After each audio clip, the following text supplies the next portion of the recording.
அப்ப நான் சொன்னேன் அம்மாட்ட, அம்மா நாங்க வரமாட்டோம் அம்மா, இப்ப கொஞ்ச நாள் போகும்னு சொல்ல, என்ன மணி செய்யுற, கல்லும் பறிச்சு போட்டாங்க என்று சொல்லி கேட்டாங்க அம்மா. ஆசி கொடுக்கணும் இந்த காலம் இந்த மண்ணையம் என்னன்றா சொன்னேன். அப்ப நான் சொன்னேன் அம்மா இன்னும் ஒரு 2 நாள்ல நாங்க வந்துருவோம், வந்துட்டு வாரம்னு சொல்லி சொன்னேன் நான். அப்பையும் அம்மாட மனசுல அந்த சந்தேகம் போகலையே நம்ம அது எப்படி நெஞ்ச கணக்க பேர் ஆட்கள் வந்து கேட்டு கேட்டு போய் எங்களை விடுபட்டாங்க.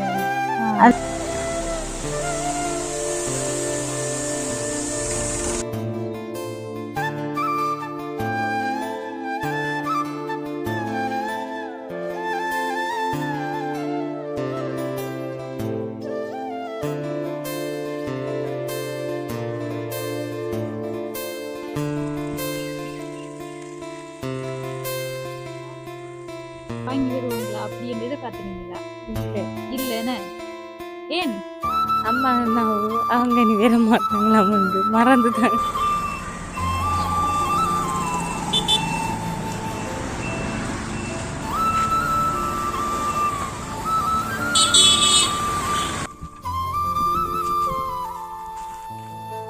அவங்களுக்கும் தேங்க்ஸ், உங்களுக்கும் தேங்க்ஸ். ஆனா நீங்க செஞ்ச உதவி நாங்க சாகங்கடல மறக்க மாட்டோம்.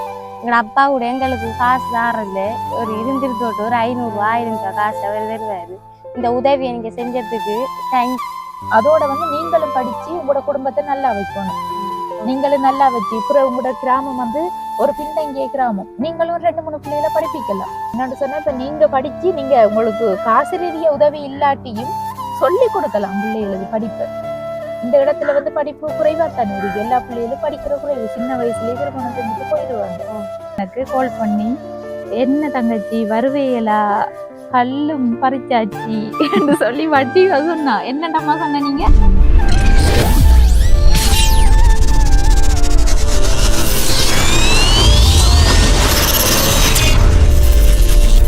அனைத்து உறவுகளுக்கும் வணக்கம். இலங்கையிலிருந்து ஜேபி பிளாக், நான் உங்கள் பிரியா. இன்றைக்கு நாங்கள் எந்த இடத்துக்கு வந்திருக்கோம்னு சொன்னால், மட்டக்களப்பு மாவட்டம் கோரஹள்ளி மடு அப்படி என்ற கிராமத்துக்கு தான் வந்திருக்கோம். இது கிரான்ல தான் இந்த கிராமம் இருக்கு. இங்கே ஏற்கனவே நாங்கள் ஒரு காணொளி பதிவு செஞ்சுருந்தோம். என்ன விஷயம்னு சொன்னால், ஒரு தங்கச்சியும் அம்மாவும் இருந்தாங்க. அவங்களுக்கு இருக்கிறதுக்குரிய வீடு இல்லை. அதோட தங்கச்சி பாடசாலைக்கு போகிறவங்க, கிளாஸுக்கு போகிறவங்க அதுக்குரிய அந்த சைக்கிள் தேவை கேட்டிருந்தாங்க. அதில் அவங்களோட வீட்டுற நிலைமையை நாங்கள் முதல் காணொலியிலே காட்டியிருந்தோம். ஓலை குடிசை வீட்டில் கீழே நிலத்துக்கு சீமெந்து போடாத நிலையில் மண்ணில் தான் மற்ற அவங்களோட சாமானெல்லாம் வச்சிருக்காங்க. அதோட இரவையில் அவங்க உறங்கியலாம். ஏன்னு சொன்னால் அந்த செத்தை தான் கீழே கட்டி இருக்கிறதால பாம்புகள் எல்லாம் உள்ளே வரதாம்னு சொல்லி அம்மா சொன்னாங்க. அப்போ அந்த காணொலியை நாங்கள் எங்களுடைய சேனலில் போட்டிருந்தோம். அந்த காணொலியை பார்த்த உறவுகள் அந்த தங்கச்சிக்கும் அம்மாவுக்கும் கண்டிப்பாக உதவி செய்யணும் அப்படின்ற நோக்கத்தில் தான் எங்களை தொடர்பு கொண்டு அந்த உதவியை செஞ்சுருக்காங்க. தங்கச்சிக்கு என்ன உதவி கிடைச்சிருக்கு, அதோட அவங்களுடைய நிலைமை இந்த உதவி திட்டத்தின் ஊடாக மாறுமான்னு சொல்லி நீங்கள் இந்த காணொலியை ஃபுல்லாக பார்த்து தெரிஞ்சு கொள்ளுங்க. அதுக்கு முன்னாடி எங்களோட சேனலை ஃபர்ஸ்ட் டைம் பார்த்தீங்கன்னு சொன்னால் மறக்காமல் சப்ஸ்கிரைப் பண்ணிவிட்டு தொடர்ச்சியாக உங்களோட ஆதரவை தாங்க. இப்போ வாங்க தங்கச்சிக்கு அப்படி என்ன பரிசு கிடைச்சிருக்குன்னு சொல்லி பார்க்கலாம். வணக்கம் தங்கச்சி, எப்படி இருக்கீங்க? கிட்ட வாங்கல, பிடிங்க. இது அக்காட பேக். பிடிச்சிருக்கா சைக்கிள்? சந்தோஷத்தை பாருங்க. எதிர்பார்த்த நீங்கள நாங்க வருவோம். இல்ல நான் கால் பண்ணத்தால தெரியும். கால் பண்ணாம சும்மா அக்காக்கள் வாங்கி வருவாங்களா அப்படி என்று எதிர்பார்த்தனீங்களா? இல்ல இல்லன்னு ஏன்? அம்மா அவங்க நீ வர மாட்டாங்களா வந்து மறந்துட்டாங்களா? அம்மா மறந்துட்டான்னு சொல்லிட்டாங்க. என்ன கன நாள் ஆயிட்டு. சரி ஓகே, நீங்க போய் ஓடி பாருங்க ரோட்ல, சரியா?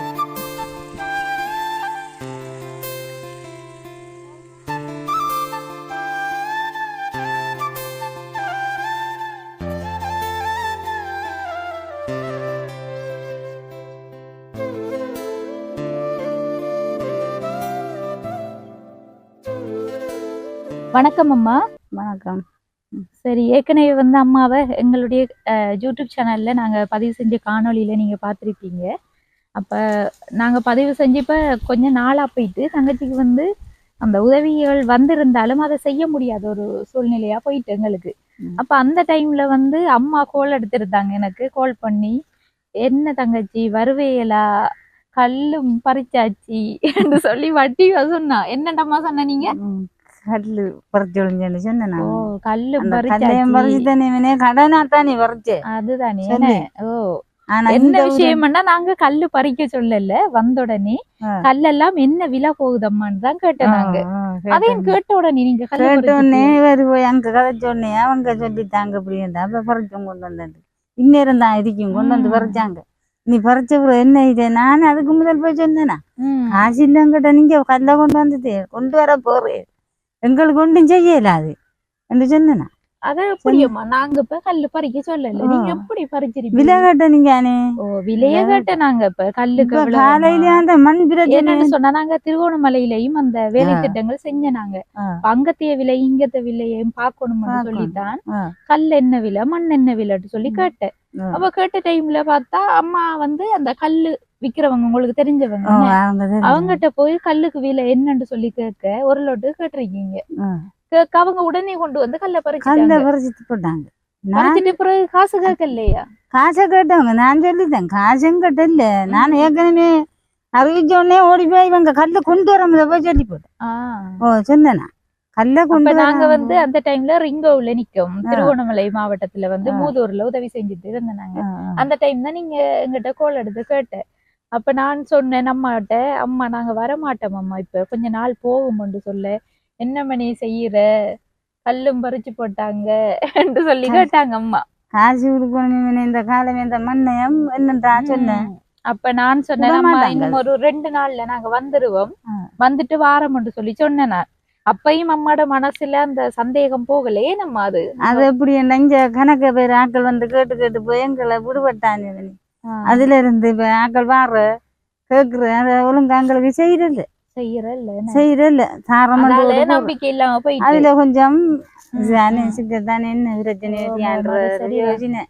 நிறைய பேர் வந்து வீடு திருத்தி தரது உதவி செய்யறதுன்னு சொல்லி வந்துட்டு அதுக்கு பிறகு வாரம். அப்ப அதால வந்து நாங்களும் இப்படி வந்துட்டு கொஞ்ச நாள் வராம விட அம்மா நினைச்சிட்டாவோ அப்ப இவங்களும் வர மாட்டாங்க என்ற மாதிரி யோசிச்சு நேற்று கோல் எடுக்க ஆடும் மகள் சொன்னேன். நான் சொன்னேன் எடுக்காதங்க, அவங்களுக்கு தெரியும் தானே, நாமளும் அவசரப்படப்படா என்று நான் சொன்னேன். அதோடைய கொஞ்சம் தடை செய்தவ. பிறகு நீங்க இரவு கொடுத்தேன். ஓ, பிறகு வந்து நான் இரவு கோல் எடுத்து சொன்னேன், அப்படி நாங்க நாளைக்கு வருவோம் அம்மா, அந்த இங்க அம்மாவுக்குரிய அந்த வீட்டு வேலைகளை வந்து ஆரம்பிக்க சொல்லி கனடாவில இருந்து ஒரு அண்ணா கோல் எடுத்து சொல்லி இருந்தாரு. அப்ப அதுக்காகத்தான் வந்து அம்மாக்கள் ஏற்கனவே நாங்க சொல்லாமலே கல்லு பறிச்சுட்டாங்க. அப்ப அந்த காசும் கொடுக்கணும் அவசரமா. அதோட வந்து இனி மண் ஏத்தணும், பிறகு வேலை திட்டம் இந்த வீடு வந்து திருத்தி என்ன கட்டி கொடுக்கறதுக்குரிய சாமான்கள் எல்லாம் வந்து இறக்கணும்னு சொல்லித்தான் நாங்க கோல் எடுத்து சொன்னேன். நாங்க இன்றைக்கு வருவோம் அம்மான்னு சொல்லி. அதோட வந்து தங்கச்சிக்கும் வந்து கல்வி ரீதியாக அந்த பாடசாலை அடுத்து வந்து கிளாஸுக்கு போறதுக்கு சைக்கிள் கட்டிருந்தவங்க. அப்ப அந்த சைக்கிள் உதவியும் வந்து கிடைச்சிட்டு, ஆனா சைக்கிள் உதவி வந்து ஏழியாவை கிடைச்சிட்டு இந்த வீட்டு உதவி வந்து கொஞ்சம் பிந்தனத்தால ரெண்டையும் ஒரேடியா வந்து செய்வோம்ன்ற நோக்கத்துலதான் நாங்க வரல. எங்களுக்கும் பார சரியான தூரம் தானே பாத்தீங்க தானே வெயில் எப்படி என்று. அதுவும் பைக்ல தானே நாங்களும் வார. இப்ப வந்து போற சரியான கஷ்டம். இப்ப ஒரேடியா வந்தா சாமான ஏத்துறதுக்குரிய காசும் எங்கட கையில வந்துடும். இப்ப சாமானை ஏத்தி இந்த வேலையை ஆரம்பிக்க வச்சுட்டு தங்கச்சிக்கு சைக்கிளையும் கொடுத்துட்டு அதோட வந்து தங்கச்சிக்கு படிப்பு ரீதியா ஒரு உதவி ஒன்றும் கிடைச்சிருக்கு. அப்ப அந்த உதவியையும் செய்யறதுக்கு தான் நாங்க வந்து நாங்க அங்கால என்னோட சொன்னா, இப்ப ஏந்தனவர்தான் வந்து சாமான எல்லாம் எடுக்கிறதுக்கு சித்தாண்டி என்ற இடத்துக்கு போனவங்க மேசன் அண்ணா தான் கூட்டிட்டு போனேன். அப்ப அங்க போய் சாமான எல்லாம் ஏத்திட்டு இப்ப கொண்டு சாமான் பறிச்சு கொண்டு இருக்காங்க என்னம்மா. சரி, என்னன்னு சொன்னா அம்மாட வீட்டுல வந்து சாமான்களை வைக்கிறதுக்குரிய இடம் இல்லை. குடிசையை வந்து ஃபுல்லா பிரிக்கணும். பிரிச்சா சீமெந்து மற்ற சலாக சாமான் எல்லாம் இங்க வச்சா மழை பெஞ்சாலோ அல்லது வந்து நைட்ல அவங்க இங்க தங்குறல்ல தானே, மகள வீட்டுக்கு போயிடுவீங்க. அப்ப யாரும் திருடிடுவாங்களோ அப்படி பயமா இருக்கு உங்களுக்கு. கல்லன்னு எல்லாரும் களவெடுத்துருவாங்கன்னு பயமா இருக்கு. அப்ப அதாலதான் அம்மா சொன்னாங்க அங்க பக்கத்துல அது யார வீடம்மா? தம்பிர வீடு. இந்த வீட்டுக்கு ஒரு அளவு கழிச்சாப்புல அடுத்தது அவங்களோட தம்பிர வீடு இருக்கு. அப்ப அந்த வீட்டுல சாமான பறிச்சுட்டு இவங்க குடிசையெல்லாம் பிரிச்சு சாமான் தேவைப்படக்குள்ள அங்க இருந்து எடுக்க போறாங்களாம்னு சொன்னாங்க. அப்ப எங்களுக்கு இங்கத்தைய நிலைமை தெரியாதானே, அப்ப அம்மாட்ட சொன்னேன் அதன்படியே செய்வோம்னு சொல்லி. அடுத்தது வந்தா அம்மா, இந்த உங்களுக்கு இந்த வீடு கட்டுறதுக்குரிய சாமான்கள் எல்லாம் வந்து எடுத்துட்டு வந்திருக்காங்க. அதுல வந்து மேசன் அண்ணா தான் என்னென்ன வேணும்னு சொல்லி கொடுத்தவரு. சீமெந்து வந்து 8 பக்கெட் தான் எடுத்திருக்காங்க. போதாட்டி இன்னும் 2 தேவைப்படலாம் அல்லது தேவைப்படாமலும் போகலாம். அதை பார்த்து அப்படி தேவைண்டா இந்த பக்கத்துல இருக்கிற கடையில வந்து அவரு எடுத்துக்கொள்றாராம்னு சொன்னாரு. இப்ப மொத்தமா வந்து நாங்க இந்த எடுத்திருக்கிற சாமான்கள் வந்து தகரம், ஆணி, பிறகு வந்து சீமெந்து, அடுத்தது சொலிக்கிரம், அந்த தகரம் வச்சு அடிக்கிறதுக்கு 4க்கு 2 கட்டி என்று போட்டிருக்கு. என்ன 2க்கு 2 என்னென்னு எனக்கு தெரியல. இந்த இருக்கு பில். இதுல வந்து மொத்தமா 47,380 ரூபாய் வந்திருக்கு. இப்ப இதெல்லாம் வந்து கொடுத்துட்டு அடுத்தது வந்து டிரான்ஸ்போர்ட்டுக்கு 2,500 ரூபாய் கேட்டிருக்காங்கம்மா. இது வந்து சித்தாண்டில இருந்து எடுத்ததால கொஞ்சம் தூரம் தானே. சாமான எல்லாம் வந்து அவங்க தான் எல்லாம் தூக்கி ஏற்றி இங்க கொண்டு வந்து அவங்க தான் பறிக்காங்க. அதுக்குரிய ஃபீஸ் தான் வந்து 2,500 ரூபாய் கேட்டிருக்காங்க. அப்ப மொத்தமா வந்து ஹார்ட்வேர் சாமானுக்கு இந்த டிரான்ஸ்போர்ட்டையும் சேர்த்தம்மா 49,880 ரூபாய் வருது இந்த ஹார்ட்வேர் சாமான் எடுத்ததுக்கு மட்டும். சரியம்மா. அடுத்தது வந்து இந்த தங்கச்சிக்கு சைக்கிளும் வந்திருக்கு. சந்தோஷமா தங்கச்சிக்கு சைக்கிள் வந்தது. என்ன சிரிப்பு இல்லாம சொல்றேன் இதை மட்டும். சந்தோஷம். இப்ப வந்து சமைச்சாச்சா நீங்க? சமைச்சு போட்டாங்க. கறி சமைக்கல, சோறு மட்டும் வாங்கி. சோறு சமைச்சிருக்கீங்க. என்ன கறி சமைக்கிற ஐடியா? கறி என்னத்தை சமைக்கிறேன் அஞ்சே வச்சுட்டு இருக்கேன். இன்னொரு கறியும் தயாரிக்கிறது. தக்காளி பழம் ஒரு 1/4 கிலோ பழம் அதை சம்பல் போட்டு சாப்பிடுறான் மகளுக்கு. என்ன தக்காளி பழம் சம்பல் போட்டு சாப்பிடுறான். ஏன் கறி வாங்கல? கறி வாங்க போகல, தஞ்சை வச்சுட்டு இருக்கேன். கிட்ட கேட்டேன் பைத்தங்காய் வாங்கி சமைப்ப வாண்டு.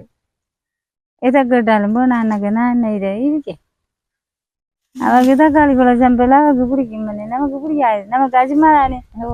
அதால அது பிடிக்காது. குழுமை அதால அது பிடிக்காது. தஞ்சை வச்சுட்டு இப்ப நான் சோறு சமைச்சா காலையில சமைக்கிறேன்.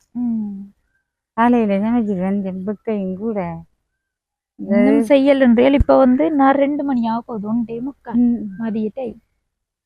அப்ப இன்னும் சமைக்கல. இனிதான் சமைக்கணும். மக்கள் சம்பல் போட்டு சாப்பிட புரியுது. அப்ப இதை வைக்க என்னத்தோட சாப்பிடுறது? இதை வைக்க என்னத்தோட சாப்பிட்டாருன்னு நாம என்ன செய்வோம்? என்னத்தோட என்னன்னு போட்டு சாப்பிடுது. அடுத்ததம்மா, இப்ப வீடு வந்து நாளைக்கு வேலை திட்டத்தெல்லாம் ஆரம்பிக்க சொல்லியிருக்கோம் நாங்க. நீங்க வந்து ஓலை தானே கட்டிருக்கீங்க, அதெல்லாம் வந்து பிரிச்சு கொடுக்கணும். நீங்க பிரிச்சு கொடுக்கணும். அடுத்தது வந்து உள்ளுக்குள்ள அந்த கல்லு வச்சிருக்கீங்க தானே, அது வந்து உள்ளுக்குள்ள இருக்கட்டுமாமா. அவங்க கட்டக்குள்ள அதை எடுக்காங்க. அடுத்தது வந்து இந்த ஓலையை பிரிச்சு கீழே வந்து அந்த சின்ன கல்லு வந்து கட்டிருக்கீங்க நீங்க ஒரு லைன்ல. அந்த அதுவும் வந்து கிளை போகணும். அப்ப அதுவும் வந்து அந்த வேலைகளையும் நீங்க எவ்வளவு குயிக்கா முடிச்சு கொடுக்கலோ அதுக்குரிய மாதிரி தான் அவங்க வேலையை நாளைக்கு தொடங்குவாங்க. நீங்க இப்ப இன்றைக்கு செய்ய சொன்னீங்கன்னா நாளைக்கு தொடங்கல அவங்க வேலையை. பிறகு நாளை இன்றைக்கு தான் தொடங்கலாம். அப்ப நீங்க தான் டக்குன்னு வேலையை முடிக்கணும். நான் இப்ப போய் புள்ளடான்னு சொல்லி பேர பிள்ளைகள்கிட்ட சென்று வரைக்கும் அங்க போட தவிர அலரிக்கி அவங்களுக்கு விளையாடும் இருக்கி அவங்கள தான் கூப்பிட்டு பார்க்கணும். நம்ம இன்கம் செய்யுது. சரியம்மா. இப்ப சாமான எல்லாம் வந்து ஏத்தி வந்தாச்சு. மேசன் அண்ணா சொன்னதான் ஏத்தி வந்துருக்கு. அடுத்த வந்து நீங்க தான் எல்லாம் பார்த்து கொள்ளணும். ஏன்னு சொன்னா நாங்களும் டெய்லி இங்க வந்து போகலாதான். அப்ப நாங்க இப்ப ஆரம்பிக்கிறதுக்கு வந்திருக்கோம். அடுத்து இனி முடிஞ்சதுக்கு பிறகுதான் வருவோம். இடையில நடக்கிற வேலைகள் எல்லாம் வந்து நீங்க தான் பார்த்து கொள்ளணும். அதுக்குரிய வேலைகள் எல்லாம். சரியாம்மா. அடுத்து வந்து கவனமா சாமான எல்லாம் பார்த்து நீங்க தான் எல்லாம் எடுத்து கொடுக்கணும். அதோட வந்து அவங்களுக்கு இந்த சாப்பாடு மேசன்மாருக்கு இங்கதான் சாப்பிடுவாங்க. அவங்க காலையிலயும் சாப்பாடு கொடுக்கணும். நீங்க மதியத்திலயும் சாப்பாடு கொடுக்கணும். என்ன மாதிரி சமைச்சு கொடுக்கலாமா? உங்களுக்கு சமைச்சு கொடுக்கத்தானே வேணும். இல்லைன்னு சொல்லி அவங்களுக்கு சாப்பாடு கொடுக்காட்டி என்ன சொல்றாங்களோ தெரியாது. என்னன்னு சொன்னா அண்ணாவும் வந்து இப்ப உங்களுக்கு உதவி திட்டம் பண்றதால அந்த மேசன் அண்ணா கொஞ்சம் குறைவா தான் எடுத்திருக்காரு. குறைவா எடுப்ப மட்டும் சொல்லி இருக்காரு. அப்ப நீங்க வந்து சாப்பாடையும் வந்து நீங்களே தந்து கொள்ளுங்கன்னு சொல்லி சொன்னவரு. அதுக்குரிய மாதிரி சாப்பாடையும் வந்து நீங்களே கொடுத்து கொள்ளுங்க. சரியம்மா. நாங்க வந்து இந்த வேலை திட்டத்தை ஆரம்பிச்சுட்டு இனி வந்து திருவோணமலைக்கு போயிடுவோம். நாங்க போயிட்டு அங்க நிறைய நாள் இல்ல, ஒரு 3-4 நாள்ல திரும்ப இங்க வந்துடுவோம். இடையில வந்து உங்களுக்கு என்ன தேவைகள் இருந்தா நீங்க எங்களுக்கு கால் எடுங்க. நம்பர் இருக்குதானே உங்களுக்கு? தங்கச்சிட்ட சொன்னா கால் பண்ணி தருவாங்க. எதுவும் இடையில தேவைகளோ அல்லது என்ன பிரச்சனைகள் என்று சொன்னா உடனே எங்களுக்கு கால் எடுங்க. அண்ணாவும் வந்து நிறைய நாள் எடுக்கல, குயிக்கா முடிச்சு தரேன்னு தான் சொல்லி இருக்காரு. அதுக்குரிய மாதிரி நாங்க அங்க போயிட்டு அங்கேயும் வந்து உதவி திட்டம் செய்யறோம் அம்மா. அது முடிச்சிட்டு நாங்க ஒரு 3-4 நாள்ல வார டைம்ல இங்கேயும் வந்து வேலை முடிஞ்சிடும். அப்ப இதையும் வந்து நாங்க பார்க்கக்கூடிய மாதிரி இருக்கும். வந்த உடனே எல்லாம் வந்து சரியா முடிஞ்சிடும் வேலை. நீங்களும் வந்து பிரச்சனை என்ன உண்டா போன் எடுங்க எங்களுக்கு. சரியா? Okay okay. தங்கச்சியோட பேசி கொள்றோமா? வணக்கம் தங்கச்சி. வணக்கம். எப்படி இருக்கீங்க? சுகமா இருக்கிறேன். சுகமா இருக்கீங்களா? என்ன மாதிரி படிப்பெல்லாம் நல்லா போகுதா? ஸ்கூல் லீவ் என்ன? கிளாஸுக்கெல்லாம் போறீங்க தானே? சைக்கிள் வாங்கி வந்த உடனே பாத்துட்டீங்க நீங்க. என்ன சொன்னா வேற அந்த ஒளிச்சு கொண்டு வந்து காட்டுறதுக்கெல்லாம் உரிய இடம் இல்ல. இது கொண்டு நாங்க இறக்குறோம். தங்கச்சி வந்து இடத்துல இருந்து பாத்துட்டு இருக்காங்க. வாரத்துக்கு மறந்துட்டாங்க அவளை. நம்மள வீடியோ எடுத்துட்டு போய் 2 கிழமையால வாரண்டீங்க. அதுக்கப்புறம் ஆக்கல காணல. 2 கிழமையால வாரண்டாக்கல காணல. இப்ப மறந்துட்டாங்க நம்மளன்னு சொல்லி நினைச்சிட்டாங்க. என்ன இப்ப உங்களுக்கு எக்ஸாம் நடந்திருக்கல்ல? இன்னும் எக்ஸாம் நடக்கல. 21ஆம் தேதி தொடங்குது. 21 தொடங்குது. 21 தொடங்கினதுக்கு பிறகு நான் பார்க்க வருவேன் ரிப்போர்ட் எல்லாம் என்ன மாதிரி என்று. சரியா? எத்தனையா பிள்ளை வருவீங்க? 8-9 வருவேன். இந்த தரம் 8-9 5 வருவேல. அடுத்த தரம் அப்ப அதை விட முன்னுக்கு வரணும். சரியா? உங்களுக்கு அந்த வகுப்புக்கு போறதுக்கு வந்து சைக்கிள் ஒரு பிரச்சனையா இருந்தது. அதையும் வந்து எங்களோட உறவுகள் நிறைவேற்றிட்டாங்க. அது வந்து யாரு செஞ்சன்னு நினைக்கீங்க? நீங்க அப்படிதான் நினைப்பீங்க. இது வந்து நாங்க செய்யல. உங்களோட வீடியோ வந்து எடுத்து நாங்க எங்களோட சேனல்ல போடுவோம். போட்டதுக்கு பிறகு நம்ம நாட்டுல இருந்து வெளிநாட்டுக்கு போயிருக்காங்க. வெளிநாட்டுல இருக்கிறவங்க அவங்க தான் வந்து நம்ம நாட்டுல இருக்கிற இப்படி கஷ்டப்பட்ட உறவுகளுக்கு படிப்பு ரீதியா கட்டாயம் உதவி செய்யணும்ன்ற எண்ணத்துல தான் வந்து எங்கிட்ட கால் பண்ணி உங்களுக்கு உதவி செய்யணும்னு சொன்னவங்க. அப்படி சொன்ன உடனே தான் நாங்க கட்டாயம் போய் செய்யறோம்னு சொல்லிட்டு அதுக்கு பிறகு வந்த நாங்க. தங்கச்சி வந்து இடையில கோல் எடுத்து கேட்டு இருந்தாங்க. அக்கா எங்களை மறந்து செய்யலான்னு. ஞாபகம் இருக்கா? கேட்டல நீங்க? அப்ப நான் சொன்னேன் யார் நீங்க கேட்டேன். நான் சொன்ன அக்கா நாங்க இங்க இருந்து கதைக்கு நீங்க வந்து வீடியோ எடுத்து தெரியும் தங்கச்சி, நான் சும்மா கேட்டேன். நாங்க வருவோம்னு சொல்லிட்டு சொன்னாங்க.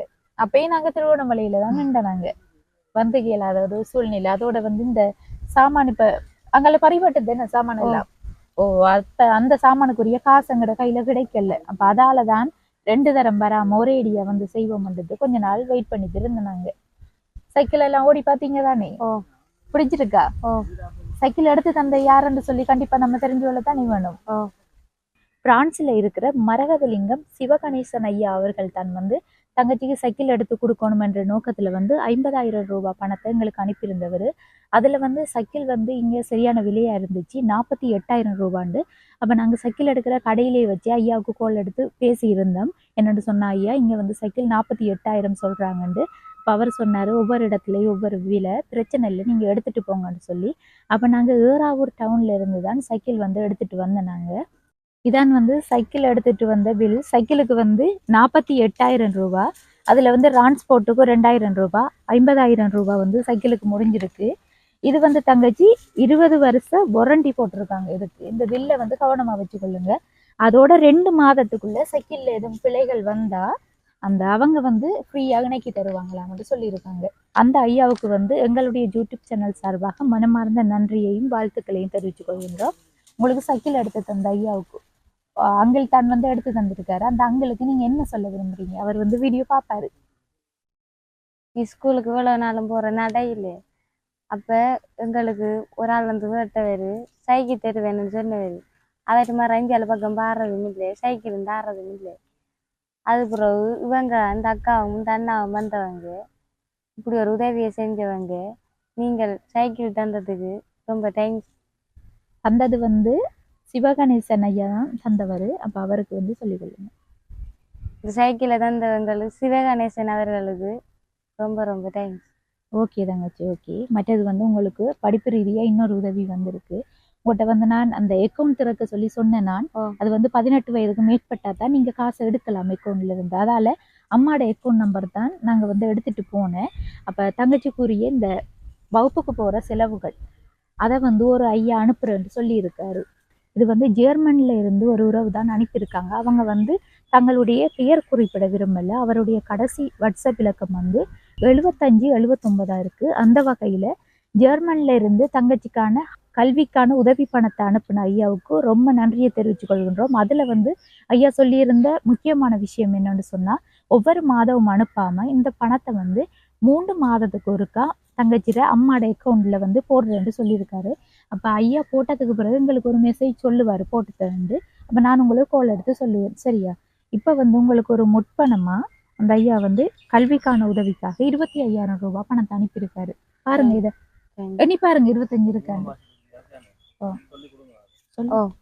இது வந்து உங்களுக்கு 3 மாதத்துக்கு உங்களுக்கு கிளாஸ் ஃபீஸுக்குரிய செலவுக்கெல்லாம் வச்சிருக்கணும். கிளாஸ் ஃபீஸ் வந்து குறைய தனிமாள். இப்போ வீட்டில் எதுவும் சாமான் சாப்பாட்டுக்கு அரிசி என்ன வாங்கணும் வந்தாலும் இதில் வந்து வாங்கி கொள்ளலாம். ஓகேயா? வாங்கிட்டு மற்றது வந்து 3 மாதத்துக்கும் வகுப்பு காசு சரியா கொடுத்துருவணும் இதில். சரியா? சந்தோஷமா? ஜெர்மனில இருந்து உதவி செஞ்ச அங்களுக்கு என்ன சொல்ல போறீங்க? இந்த பணத்துல இப்போ 25,000 ரூபாய் காசு இருக்குது. முக்கியமா கிளாஸ் காசு, ஸ்கூல் படிப்பு சில கொப்பி சாமான், அதில் இப்போ எனக்கு ஒன்றும் இது இல்லை. அக்கா அவங்க அண்டு வந்து கொப்பி சாமான், பென்சில், பென் எல்லாம் தந்தவங்க. ஷூ எல்லாம் வாங்கி முதல் எங்களுக்கு ஷூ எல்லாம் படித்து இப்படி கஷ்டத்துல இருந்து நாங்கள் இப்படி ஒரு உதவி எங்களுக்கு கிடைச்சது. இந்த அக்கா அவங்களுக்கும் தேங்க்ஸ், உங்களுக்கும் தேங்க்ஸ். ஆனால் நீங்கள் செஞ்ச உதவி நாங்கள் சாகங்கடலும் மறக்க மாட்டோம். எங்களோட அப்பா கூட எங்களுக்கு காசு தாரில்ல, ஒரு இருந்துருத்தோட்டு ஒரு 500 ரூபா 1000 ரூபா காசு அவர் தருவார். இந்த உதவியை நீங்கள் செஞ்சதுக்கு தேங்க்ஸ். சரி, ஓகே தங்கச்சி, உங்களுக்கு வந்து தொடர்ச்சியாக இந்த உதவி வரும். நீங்கள் என்ன செய்யணுமெண்டா, இப்போ காசு வருது என்று சொல்லிட்டு படிக்காமலாம் இருக்கக்கூடாது. நான் படிப்பேன். நல்லா படிப்பீங்க தானே? நாங்கள் ஒவ்வொரு தடவை வந்து உங்களோட ரிப்போர்ட் எல்லாம் பார்த்து நாங்கள் ஃபோட்டோ எல்லாம் எடுத்துகிட்டு போவோம். சரியா? அப்போ அதுக்குரிய மாதிரி படிக்கணும். என்ன படிப்பு ரீதியாக உங்களுக்கு என்ன ஒரு பிரச்சனை வந்தாலும் நீங்கள் தயக்கம் இல்லாமல் கேட்கலாம். என்னென்னு சொன்னால், படிப்புக்குத்தான் வந்து நிச்சயம் நாங்களும் முக்கியத்துவம் கொடுக்கோம். அதோட எங்களோட உறவுகளும் வந்து படிப்பு ரீதி இந்த உதவிக்குத்தான் வந்து மிகவும் முக்கியம் கொடுக்காங்க. சரியா? அப்போ அதால் நல்லபடியாக படிக்கணும். வந்து தங்கச்சி, இப்போ மாதாந்தம் 3 மாதத்துக்கு ஒருக்கா உங்களுக்கு இந்த உதவி வரும். அப்போ நீங்கள் படிப்பில் தான் கவனமாக இருக்கணும். அப்படி நாங்கள் இடைக்கிட வந்து இங்கேயும் வருவோம், உங்களோட ஸ்கூல்லையும் வந்து கதைக்கலாம். சரியா? அப்போ நீங்கள் வந்து படிக்கல, வேற எதுவும் பிரச்சனைகள் அப்படி இப்படி நிறைய பிரச்சனைகள் இருக்கு இப்போ பிள்ளைகளுக்கு. நானும் பார்த்துருக்கேன். ஆனால் உங்களுக்கு அந்த வகையில் இருக்க மாட்டீங்கன்னு நம்புறேன். அப்படி இருக்கக்கூடாது. அப்படி எதுவும் பிரச்சனைகள் படிப்பு ரீதியாக படிப்பு இப்போ முதலையை விட குறைஞ்சிட்டு அப்படி என்று சொன்னால் நாங்கள் உடனே அந்த ஐயாட்ட சொல்லி உங்களோட உதவியை வந்து நிப்பாட்டிடுவோம். சரியா? அப்படி இருக்கக்கூடாது. அதால வந்து கிடைச்ச உதவியை வந்து சரியா பயன்படுத்தணும். அதோட வந்து நீங்களும் படிச்சு உங்களோட குடும்பத்தை நல்லா வைக்கணும். நீங்களும் நல்லா வச்சு அப்புறம் உங்களோட கிராமம் வந்து ஒரு பின்தங்கிய கிராமம், நீங்களும் 2-3 பிள்ளைகளை படிப்பிக்கலாம். உண்மையில தானே செய்வீங்களா? அப்படி என்னன்னு சொன்னா, இப்ப நீங்க படிச்சு நீங்க உங்களுக்கு காசு ரீதியா உதவி இல்லாட்டியும் சொல்லி கொடுக்கலாம் பிள்ளைகளுக்கு படிப்பு. இந்த இடத்துல வந்து படிப்பு குறைவா தானே இருக்கு. எல்லா பிள்ளைகளும் படிக்கிற குறைவு. சின்ன வயசுலயே திருமணம் செஞ்சுட்டு போயிடுவாங்க. இப்ப வந்து நேரம் போயிட்டு நாங்களும் போயிட்டு வரோம். சரியா? சந்தோஷம் தானே எல்லாம்?